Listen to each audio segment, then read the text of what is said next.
Hello everyone, this is Alan G., your host of True Crime Man's Dark Imagination. If you like what you see, hit the like button, subscribe, and hit the bell so you'll be notified of any future episodes. The trappings of lust can be very destructive. Throughout time, we have seen where people who see no other choice in their lives use the mechanism to achieve even the evilest of ends. Our story is no different and ends rather predictably. But did the moral of this story prevent further incidents such as these from occurring? Certainly not. People who indulge in this type of behavior believe if they come up with a plan for the perfect crime, it will never fail. What the conspirators never count on is the lack of resilience of those involved with the execution of that plan. Oftentimes, the weakest link becomes the downfall, leading to the destruction of more than just the intended victim.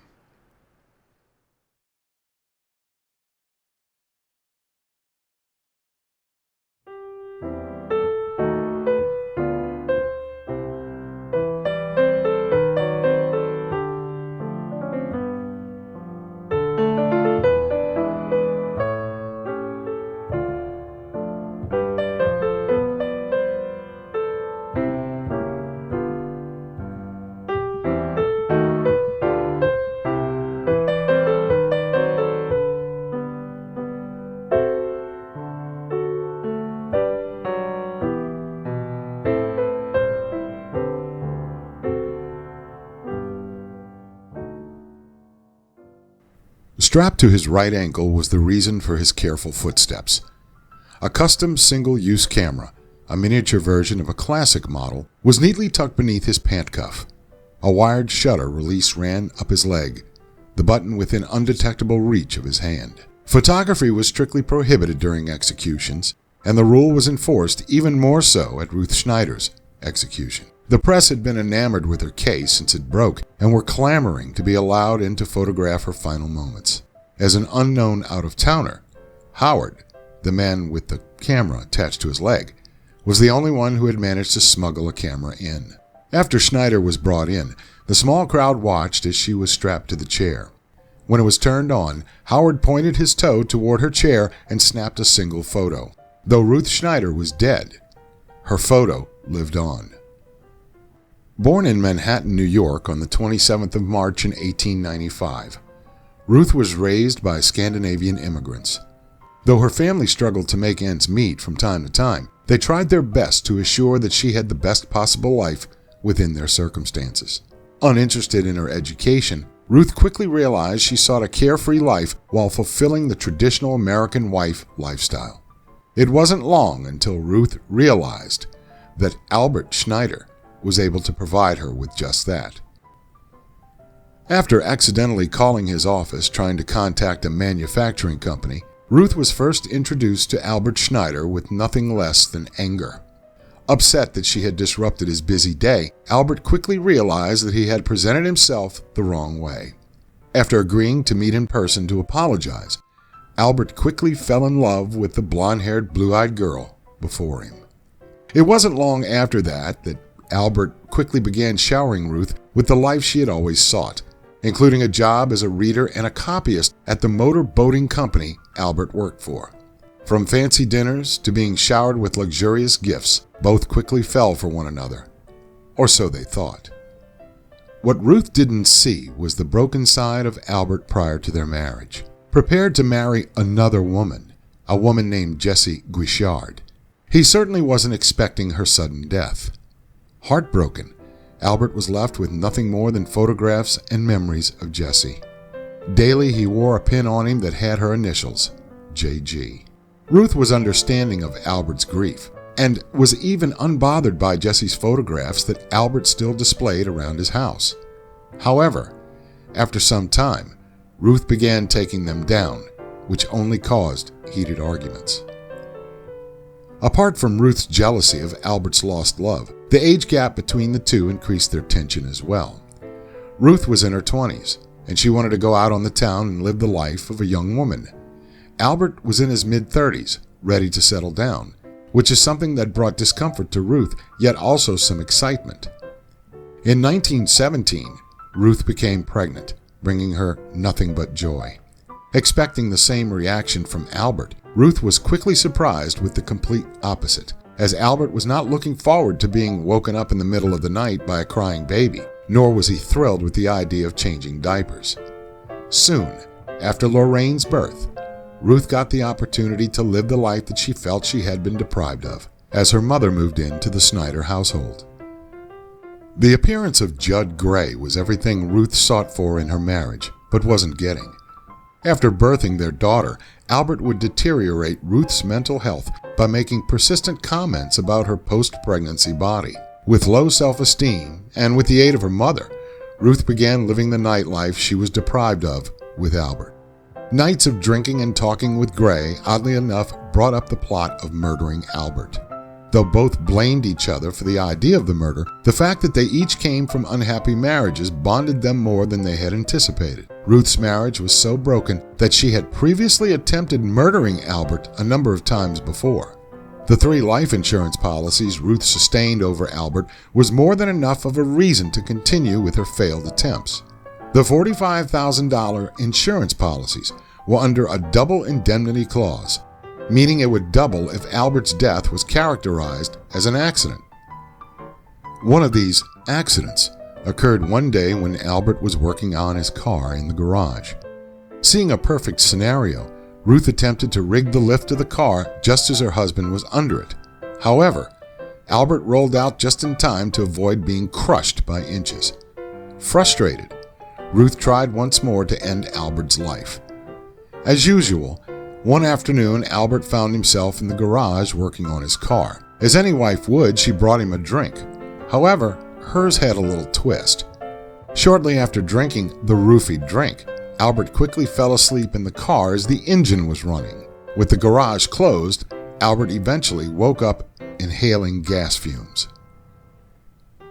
Eventually, though, Ruth would have to resort to other means in order to rid herself of her husband. On March 19, 1927, it was just another ordinary day for both Albert and their little girl, Lorraine. The Snyder family went over to their neighbor's house to enjoy some time together, when Ruth again roofied one of Albert's drinks, with the expected results of his senses being dulled. Distracted at around midnight, Gray snuck into the house through a door that Ruth had left open. At around 2 in the morning, the family returned and proceeded with their usual nighttime routine. Intoxicated, Albert quickly went to bed, unaware that would be his last night alive. Within minutes, Ruth quickly snuck downstairs where her lover was waiting. After a quick, passionate affair, both held hands as they proceeded upstairs. When they entered the master bedroom, they stood by the bed as they watched Albert sleep. Within seconds, Gray grabbed the weight that they had purchased and hit Albert on the head. Expecting it to be a one-hit job, they both frantically panicked once they were faced with the surprise of Albert fighting back. Panicked, Gray quickly turned to Ruth, saying, "Mumsy, Mumsy, for God's sake, help," referring to Ruth.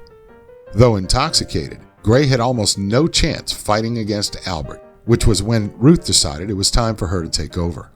Ruth quickly proceeded by placing on Albert a cloth soaked in chloroform, which eventually resulted in Albert losing consciousness. After having more control of the situation, they proceeded with strangling Albert with picture wire, and angrily Ruth grabbed the weight and crashed it down onto Albert's head, resulting in his death. As a result of not premeditating the murder to the full extent, the murderous lovers were left with no alibi nor backstory as to what happened. After looking at an Italian newspaper, they decided to say that 2 immigrants came into the home, took jewelry, and ultimately murdered Albert. As daylight rose, Gray found himself tying Ruth's hands and feet to a chair while placing a cloth in her mouth to gag her. However, where they both failed was in how loosely Gray had tied Ruth up, which made police question the legitimacy of their story. After tying Ruth up, Gray left and then thought up an alibi, claiming that he had been out of the state. Meanwhile, Ruth waited for her 9-year-old daughter to wake up and find her mother tied up.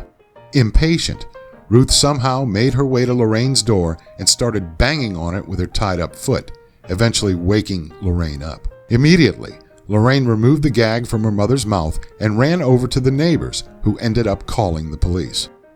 After the police arrived, they eventually inspected the overall scene. The officers quickly asked why burglars would steal jewelry, kill Albert, but leave both Ruth and Lorraine alive. Following their investigation, the officers found the stolen jewelry, which had been hidden under the bed. In addition, they found the stick pin that Albert wore, which coincidentally contained the initials JG, which too corresponded to the initials of Judd Gray.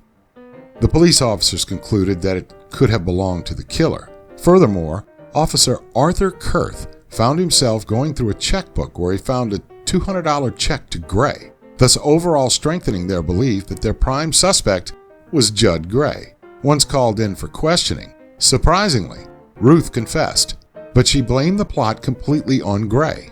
With that, the officers quickly went in search for Gray. He insisted on his innocence once he was captured, trying to use his alibi to his full advantage. He insisted that he was not even in New York at the time of the murder. However, it wasn't long until Gray found himself breaking down and confessing to the murder as well. Unsurprisingly, Gray blamed Ruth. Tensions rose between Gray and Snyder as their trial approached. Attention from the media attracted celebrities such as Mary Roberts Reinhardt, Will Durant, D.W. Griffith, and Billy Sunday, to name a few. Each lawyer blamed the client of the other lawyer by using their client's innocence and reputation as their main evidence.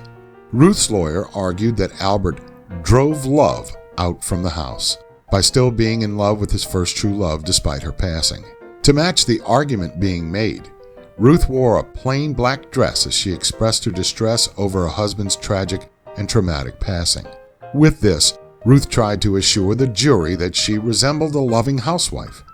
Ruth's lawyer was sure to highlight the fact that Ruth stressed the importance of religion to her child Lorraine, and she both read the Bible and took her to Sunday school. In regards to the affair, Ruth claimed that her broken marriage and Gray's unhappy life at home led to infidelity from both.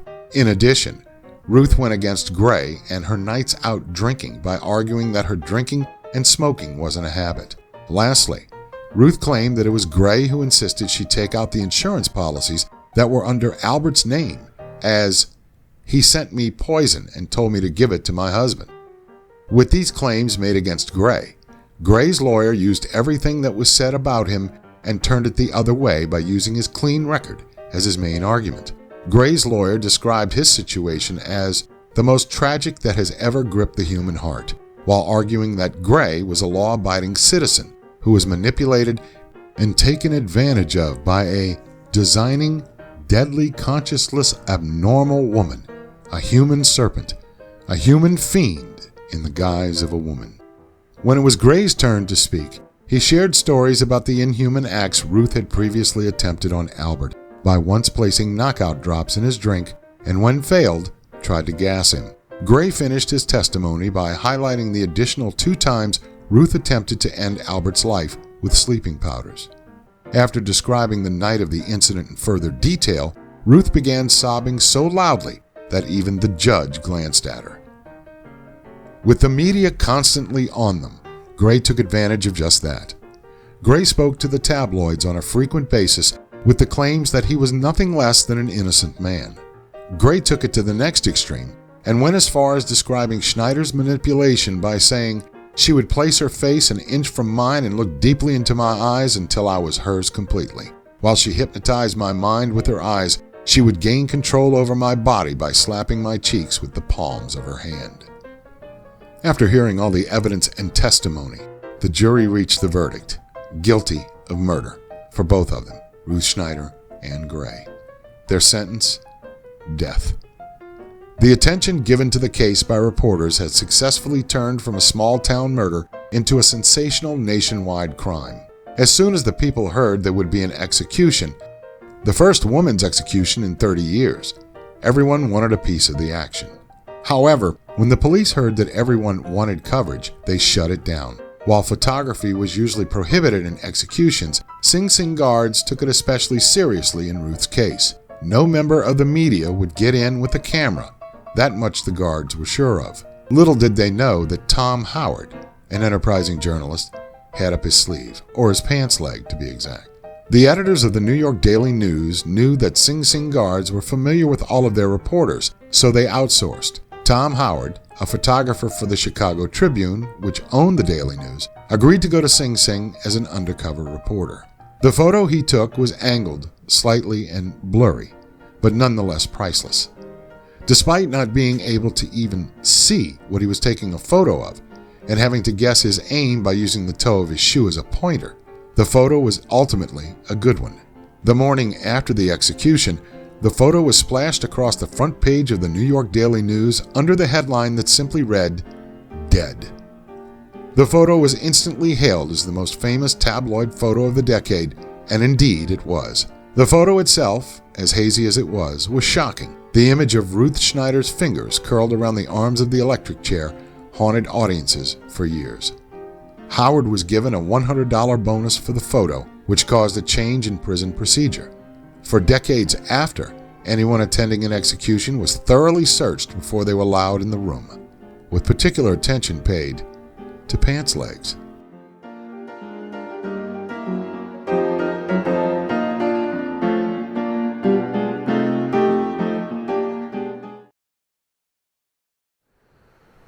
Although Ruth Snyder was not the first female executed in the U.S. for murder, the exposure of her execution to the general public provoked outcries for an end to the death penalty, citing that it was a violation of the Constitution's 8th Amendment against cruel and unusual punishment.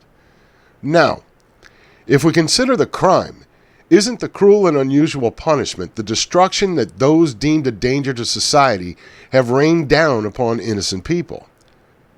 Don't we, as a tax-paying society, spend enough money on those that have been judged, sentenced, or condemned, waiting for them to take all of their appeals before execution?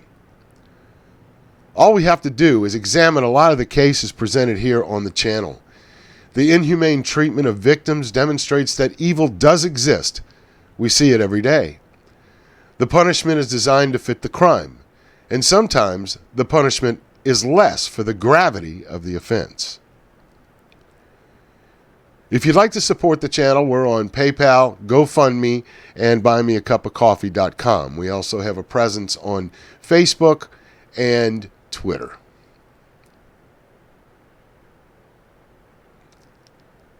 Until next time.